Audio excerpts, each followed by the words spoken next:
Hi everyone. Today I wanted to do a really quick video just to show you how to set up your Zoom online class meetings to make it as easy as possible for you. So first thing you're going to do is you're going to start in My TNCC to set up your Zoom meeting. We do have access to Zoom in Canvas. However, the problem with setting up your Zoom meetings in Canvas and recording them there is that Canvas doesn't keep the recordings. If you use the Zoom tool in My TNCC, though, your Zoom recordings will be saved indefinitely. So you get to My TNCC, log in, then click on Zoom, and you have three options here. I go to Settings just to make sure I have the settings the way that I want them. So go to Settings, I click on Settings, and I'm going to schedule a meeting here. All right, so I've clicked on Schedule a Meeting. I'm going to give it uh, intro to Zoom and a quick video to help you get up and running with Zoom. All right, and I'm going to schedule this for this afternoon, probably about, I'll say 5 p.m. All right, now it's not a reoccurring meeting, so I don't need to. I don't want people to be required to register. Meeting ID is going to generate automatically. I'm not going to require a password. This is the section here that you need to check. So you want your video on, you want your participant on, and you want to make sure that your audio is set to both, okay? The next section of meeting options, I really suggest that you leave all of these blank, and I'll give you the reasons for doing so. If you enable join before host, which is what I did when I originally set up my first Zoom meeting, I literally was inundated with 30 emails of from Zoom saying that my participants were waiting for me. I don't feel like I need to do that, so I don't click that. I don't want to clutter up my email. Mute participants upon entry. Again, I don't necessarily want to do that. You could do that. I like to have my students talk and say hello and everything. Um, Enable the waiting room. I did that. I made that mistake.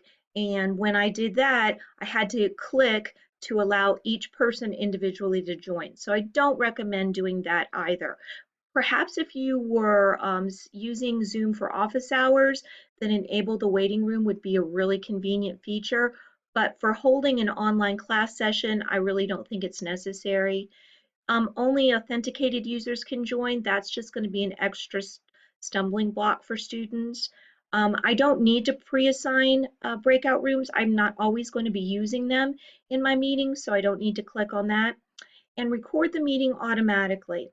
The problem, this is both a good thing and a bad thing.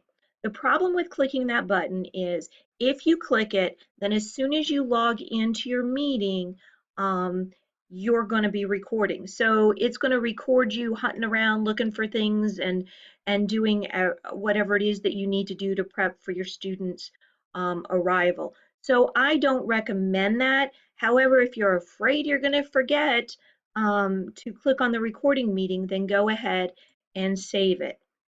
So now I'm ready to start the meeting. I can start this meeting right now, and I'm going to go ahead and do that just for a second so you can see this, how it works. Okay, there I am. You can see it. It says I'm using my computer audio. Some people have been using headphones.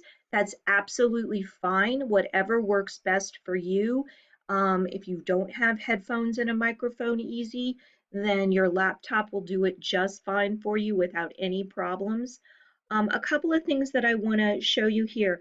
Here is my chat. I like to turn that on so that students who may not be able to hear me can chat.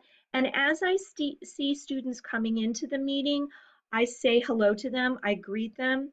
One piece of advice that I can offer you is when I have a meeting that starts at a particular time, like 3 p.m., what I like to do is I like to get there at least 10 to 15 minutes early, and that way I can avoid all of those early sign-ons. And people want to come to the meeting early, they can come drop into the meeting early. I can answer any of their questions. We can chat just like we would in a face-to-face class in between classes. It's that same kind of idea.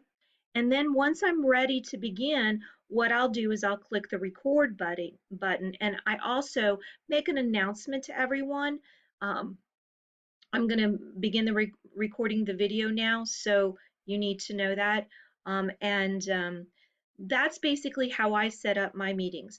I know, you're not required to do it this way.